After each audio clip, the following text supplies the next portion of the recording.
Bismillahirrahmanirrahim. Elhamdülillahi Rabbil alemin. Ve salatu ve selamu ala Resulü Muhammed ve ala alihi ve ashabi ecmain. Amma ba'd. Assalamu alaikum ve rahmetullahi ve berekatuh. Hurmatlı Kırgız elim, barыңызды ушул баледен Алла Таала куткаруусун dileyim. Алла Таала bizdi ушундай балелерден Кыргызстандан сактасын. Бул албетте бир сыноо. Өз негизи биз ушул дүйнөгө сыноо үчүн жаралганбыз. Алла Таала айткан ошо биз силерди катуу сыноолор менен сынайбыз деп. Өлүм менен, оорулар менен, кырсыктар менен, малдардын азаюу менен, начарчылык менен, түрлүү ар нерсе менен сынайбыз деп айткан. Ошо силерди текшерип көрөйлү, кайсыңар жакшысыңар, кайсыңар ушундай сыноодо жакшы болосуңар, жакшы иш аткарасыңар. Ошо биз сыноодобуз азыр. Чынында бул көптөн бери эч кандай сыноо болгон эмес. Дайыма тоокчулук, баарыбыз тынччылык болуп келди эле. Мына дүйнө тынчыбай, дүйнөдө ар жерде согуш болуп атат, кырылып атат. Сирияда бүт шаарлардын баары талкаланып, бир нече миллион киши качып, бир нече миллион киши өлүп, ошо көптөн бери ушундай болуп атат. Ушул кылымдын башынан бери эле көп сыноолор болуп аткан мусулмандарда. Кытайда бир нече миллион киши эч кандай айыбы жок эле түрмөдө жатып атат, ал жерде сабап атат, өлтүрүп атат.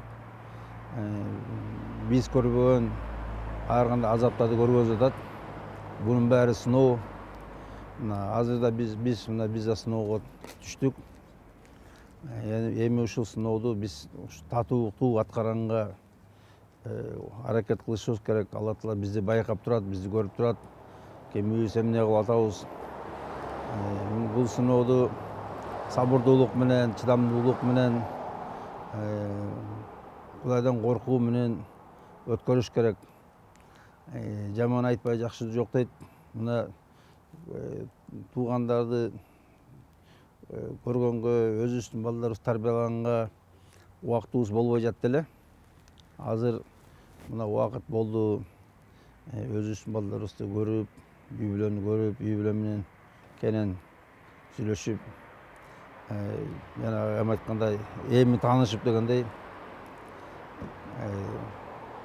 ошонун баарын бир туугандык парыздарыбызды аткарып, мына эми сүйлөшкөнгө убакыт бар.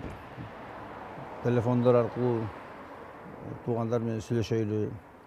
Анан Курандан канча кемчилигибиз бар эле, динибизден көп кемчилигибиз бар эле. Ошо кемчилигибизди толукташ керек. Бекер убакыт өткөрбөй, Куран жаттайлы, үйдөн өзүбүздүн үй бүлөлөр менен халкалар жазайлы, отургузуп алып тарбиялайлы, үйрөтөйлү, биргелешип Куран жаттайлы, дуа кылайлы, истихфарларды кылайлы, зикир кылайлы. Алла Тааладан көп тооба кылып, истихфар кылып, ушул баледен куткарууну суранайлы. Бир эле өзүбүздүн элибиз үчүн, өзүбүз үчүн эмес, элибиз үчүн, бүткүл дүйнө үчүн. Себебинде бүт дүйнө чоң коркунучта турат. Бул бале ушу менен эле бүтүп калса жакшы. Мүмкүн мындан кийин дагы башка сыноолор болот. Себебинде артында экономический кризис деп турат. Ошо кризис боло турганда. Ошон үчүн биз аябай сабырдуу болойлу, каниеттүү болойлу, бөлүшөйлү. Ким эгерде мүмкүнчүлүк болсо муктаждарга бөлүшкүлө. Наныңар мененби, чайыңар мененби, акча мененби иши бөлүшөйлү, урматтуу туугандар. Бул сыноо Алла Таала карап турат бизди. Биздин ошо эмне кыларыбызды. Анан ошон үчүн мына азыр муктаждар көп. Мага мына күндө аябай көп каттар келип атат. Ачкабыз, үйдө жегенге нан да жок деп. Аны ошон үчүн урматтуугандар, өзүбүздү татыктуу көргүзөлү. Алла Тааланын да кандай бенде экенибизди, кандай кул экенибизди көргөзөйлү.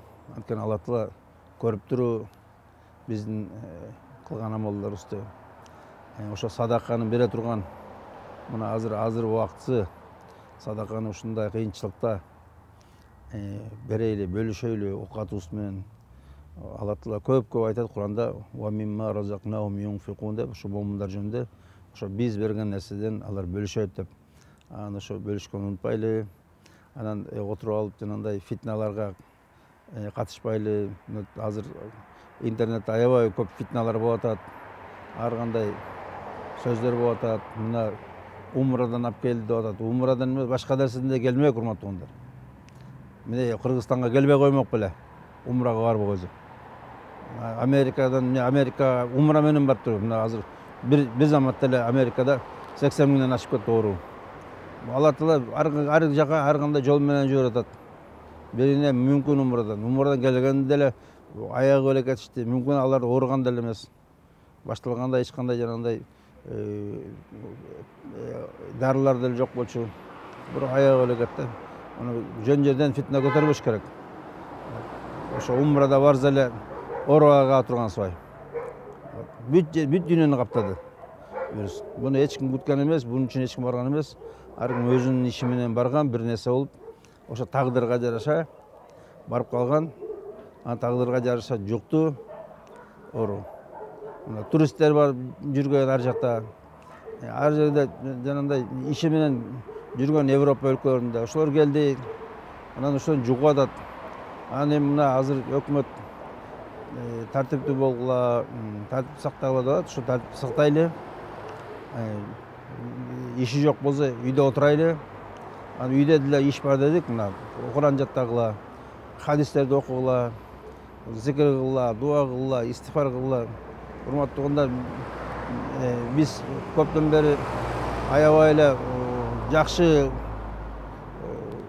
Алланын алдында жакшы ибадат кылгандай болуп жүрүбүз. Чынында ибадатыбыз аябай эле начар болчу. Мына азыр эми көбөйтөйлү, мына эртең кечке чейин окуйлу, зикир кылайлы, дуа кылайлы. Алла Таала баарыбызга ден соолук берсин. Ушундай балекетти кыргыздардын бизге жолотпосун. Биздин элибизди, жалпы элдердин баарын ушундай баледен тез куткарсын. Баарыбызга Алла Таала ыйман, хидаят окуп берсин. Ассаламу алейкум ва рахматуллахи ва баракатух.